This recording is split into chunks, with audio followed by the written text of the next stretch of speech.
Hello, my name's Zed. Welcome to Porridge Eaters Anonymous. I've been a porridgeaholic for about 3 years now, and what can I say? I love porridge. It's a fantastic breakfast of champions. You have one bowl that keeps you going for absolutely ages. But after 3 years, you do kind of think, well, I'd like something just a little bit different this morning. So what I've come up with is this dish for you guys. It's polenta and apple.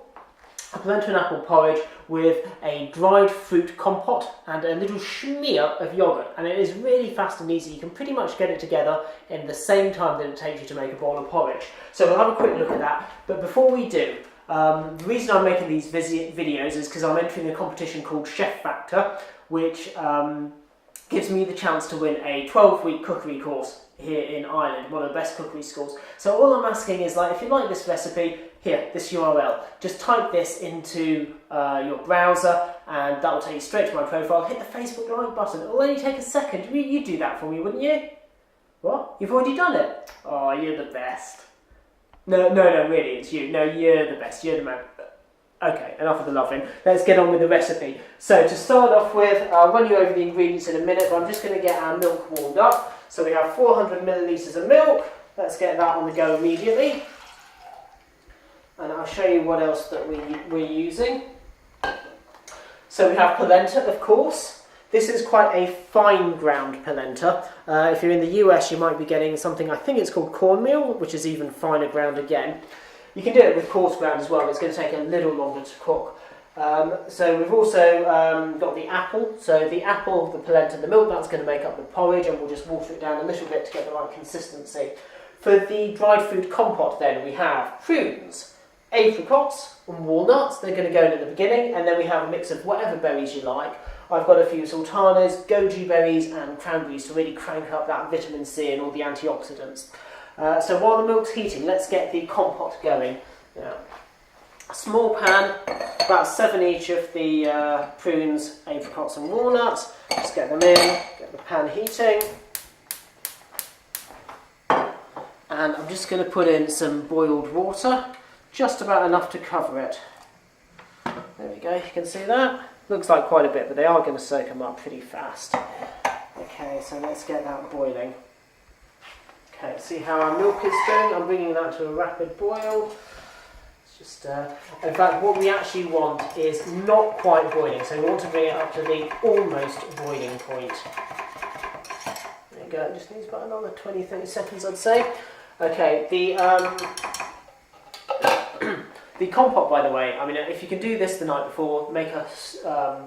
I have some friends in London who every night they take out their dried prunes and apricots and soak them, but me, hey, I'm just not that organised, so you know what, this is a really good, easy one to make in 5 minutes. Let's see how our milk is doing. Yeah, just needs a little second or two more.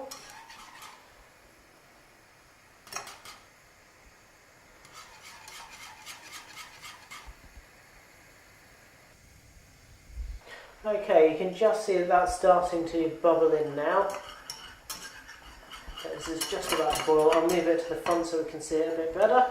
Oh, it's just starting to go. So we'll turn that off and pour in our polenta. So that's 100 mils of polenta. There we go. I'm just going to whisk it in. Just because using a whisk rather than a spatula here is going to make sure that there's no lumps. That's all.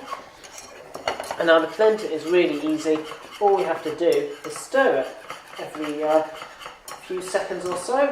Oops, on a low heat. Okay, so we get that stirring. Meanwhile, our compote is just about coming to the boil. So what I'm going to do is throw in a tea bag. Tea is a lovely thing to poach dried fruit in. Now, just bung that in there. Give it a bit of a stir. There we go, and I'm going to turn the heat off of that now. Just give our polenta another little stir as well. So I'm just going to keep moving between the two pans. In go all of the berries. There we go, and we're going to put in a little squirt of lemon juice as well. Just give it a bit of extra punch. Now look at this. I call myself a YouTube chef. I'm even using bottled lemon juice. Okay, check how our polenta porridge is doing. That's starting to thicken up quite quickly now. Sorry, I'll turn the heat off on that compote actually. It should be on the just the tiniest, barest simmer. That's a small ring that I've got that on there as well. Okay, so this is starting to thicken up now. So what we need to do is get our apples in, an apple corer. Nobody seems to use these anymore. They're so handy. Push out and get rid of one apple core. Oops, there goes the next one. Perfect. Okay, so we need about one medium apple or 2 small apples for 2 portions of porridge. Get that in as fast as I can, because my polenta is starting to thicken up now, so I'm working under pressure here. That's one done. Haha, apples flying everywhere.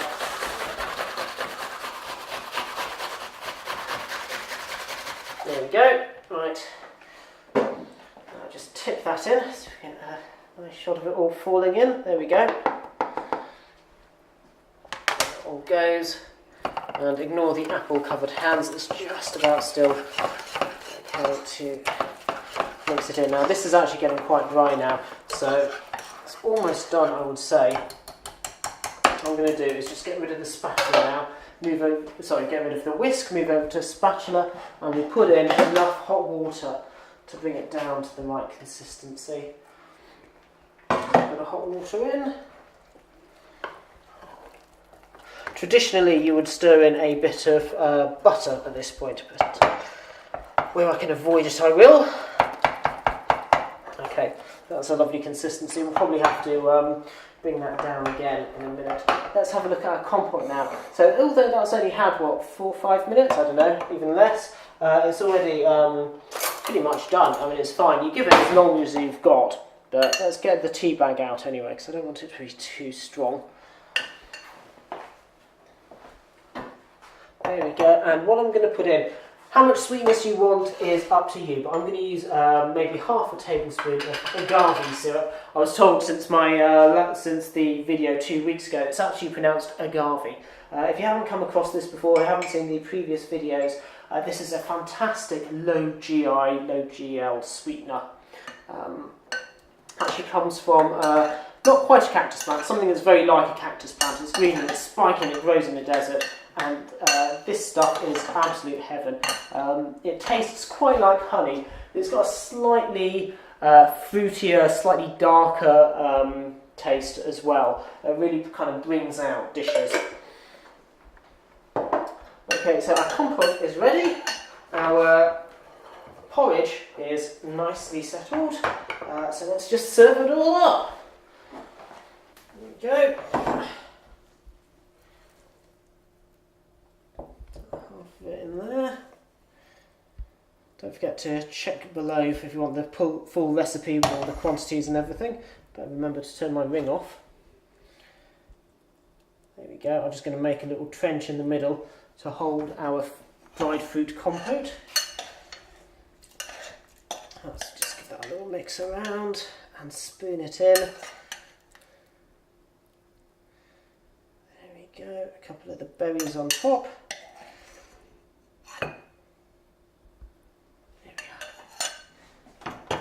Off, and just to finish it off now, I'm going to put in a smear of natural yoghurt.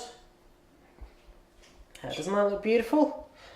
Very quick to make, fantastic breakfast if you live in a cold country like I do, cold wet countries like Ireland and the Antarctic, places like that. This is a great breakfast for you. Okay, so that is polenta porridge with grated apple inside and a warm dried fruit compote. Don't forget about the competition, guys. Check out the URL at the bottom. Apart from that, enjoy.